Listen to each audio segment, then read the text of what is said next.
Assalamualaikum warahmatullahi wabarakatuh. Di masa lalu, di kawasan subur tanah Arab, suatu kaum tinggal dalam kesejahteraan. Ialah kaum Tsamud yang terkenal dengan kota canggihnya Madain Saleh. Disebut demikian karena Nabi Saleh alaihissalam diutus di tengah kaum tersebut. Beragam nikmat dari Allah Subhanahu wa Ta'ala itu ternyata membuat kaum Tsamud sombong dan kafir. Mereka menyembah patung-patung yang dibuat oleh tangan mereka sendiri. Karena itulah Allah Subhanahu wa Ta'ala mengutus Nabi Saleh alaihissalam agar menunjukkan jalan yang lurus kepada kaum Tsamud. Nabi Saleh alaihissalam tak tahan dan pergi menuju ke batu yang disucikan kaumnya. Kemudian beliau berkata, "Wahai kaumku, sembahlah Allah. Sekali-kali tidak ada bagimu Tuhan yang berhak disembah selain Dia. Dia telah menciptakan kamu dari bumi dan menjadikan kamu pemakmurnya. Karena itu mohonlah ampunannya, kemudian bertaubatlah kepadanya. Sesungguhnya Tuhanku sangat dekat rahmatnya, lagi memperkenankan doa hambanya." Demikian nasihat Nabi Saleh alaihissalam kepada kaumnya yang tercantum dalam Quran Surat Hud ayat 61. Namun kaum Tsamud tak menghiraukan nasihat Nabi Saleh alaihissalam. Mereka justru berkata, "Kamu tidak lain hanya seorang manusia seperti kami. Maka datangkanlah sesuatu mukjizat jika kamu memang termasuk orang-orang yang benar." Quran Surat Asy-Syu'ara ayat 154. Mukjizat yang mereka minta amat sangat mustahil di mata manusia, yakni sebuah unta sempurna lagi bunting yang keluar dari batu. Mereka meminta dengan rinci bagaimana karakteristik unta yang mereka inginkan. Mereka membuatnya sesulit mungkin agar Nabi Saleh alaihissalam tak mampu mewujudkannya. Kaum kafir itu lalu menunjuk sebuah batu besar dan meminta sang Nabi mengeluarkan unta sesuai permintaan dari batu itu. Nabi Saleh alaihissalam berkata, "Bagaimana menurut kalian jika aku memenuhi permintaan kalian? Apakah kalian mau beriman kepadaku, membenarkanku dan beribadah kepada Allah yang telah menciptakan kalian?" Mereka pun mengiyakan dan menunggu hingga hari esoknya sesuai janji Nabi Saleh alaihissalam. Esoknya, Nabi Saleh alaihissalam pergi ke gunung tempat batu itu berada, sedangkan para kaumnya berkumpul di sekitaran batu itu. Mereka melihat Nabi Saleh alaihissalam mengucapkan beberapa patah kata sembari menengadahkan tangannya di langit. Dengan harap-harap cemas, semua menunggu akan datangnya keajaiban. Tiba-tiba Nabi Saleh alaihissalam bangkit dan menunjuk ke arah batu. Terdengar suara keras dan batu itu pecah hingga keluarlah seekor unta betina indah sedang hamil. Orang-orang begitu menyukainya. Mereka semua menundukkan kepala memuliakan Allah Subhanahu wa Ta'ala. Namun keajaiban menakjubkan itu ternyata tak mengubah hati orang-orang yang sombong. Sebagian besar kaum Tsamud tetap di atas kekafirannya. Mereka menyimpan kekafiran itu di dalam hati mereka. Dan kami telah mengutus kepada kaum Tsamud saudara mereka, Saleh. Ia berkata, "Hai kaumku, sembahlah Allah. Sekali-kali tidak ada Tuhan bagimu selainnya.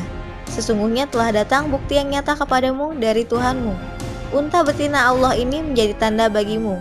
Maka biarkanlah dia makan di bumi Allah dan janganlah kamu mengganggunya dengan gangguan apapun, yang karenanya kamu akan ditimpa siksaan yang pedih." Quran Surat Al-A'raf ayat 73. Nabi Saleh alaihissalam kemudian memerintahkan kaumnya agar menjaga unta ajaib yang keluar dari batu. Mereka dilarang menyakiti si unta mukjizat. Awalnya kaum Tsamud menuruti. Allah memberikan keberkahan luar biasa melalui unta ajaib kepada penduduk Madain Saleh. Setiap kali memerah susu unta itu, maka seluruh warga di Madain Saleh dapat kenyang meminumnya. Waktu berlalu, setan kemudian membisikkan pikiran yang jahat kepada kaum Tsamud. Mereka berpikir bahwa unta Nabi Saleh alaihissalam telah mengambil jatah minum mereka dan ternak-ternak mereka. Mereka beralasan karena unta itu mendapat jatah minum bergilir. Satu hari sumber air dikhususkan untuk si unta. Besoknya barulah warga mengambil air dari sana. Kemudian bergilir satu hari untuk si unta, satu hari untuk warga. Mereka, orang-orang kafir pun berencana membunuh si unta. Pertemuan digelar untuk membuat makar. Mereka saling memberikan pendapat bagaimana cara membunuh si unta. Kemudian muncullah kesepakatan bahwa akan ada 9 orang yang membunuh unta mukjizat Nabi Saleh alaihissalam. Keesokan pagi, makar itu pun dilaksanakan. 9 orang celaka itu menghadang si unta. Seorang di antaranya meluncurkan anak panah hingga menancap ke betis si unta. Tumbanglah hewan ajaib mukjizat dari Allah Subhanahu wa Ta'ala. Lalu di antara 9 orang itu muncul satu orang yang paling celaka, Qudar bin Salif. Ialah yang membunuh unta dengan sekali tebasan pedang. Unta itu pun tak lagi bernyawa. Sang Nabi begitu kecewa karena umatnya lah yang meminta unta itu. Namun mereka pula yang membunuhnya. Mereka janji akan beriman, namun mereka pula melanggarnya. Maka tak ada lagi yang bisa dilakukan Nabi Saleh alaihissalam kecuali memperingatkan akan datangnya azab. Mereka membunuh unta itu, maka berkata Saleh, "Bersukarialah kamu sekalian di rumahmu selama 3 hari. Itu adalah janji yang tidak dapat didustakan." Quran Surat Hud ayat 65. Kaum Samud tidak mau meminta maaf kepada Nabi Saleh alaihissalam meski mereka telah membunuh unta betina itu. Mereka juga tak mau bertobat kepada Allah Subhanahu wa Ta'ala. Bahkan mereka mengadakan pertemuan lagi, berencana untuk membunuh Nabi Saleh alaihissalam dan keluarganya. Kemudian mereka juga akan menyiksa para pengikutnya.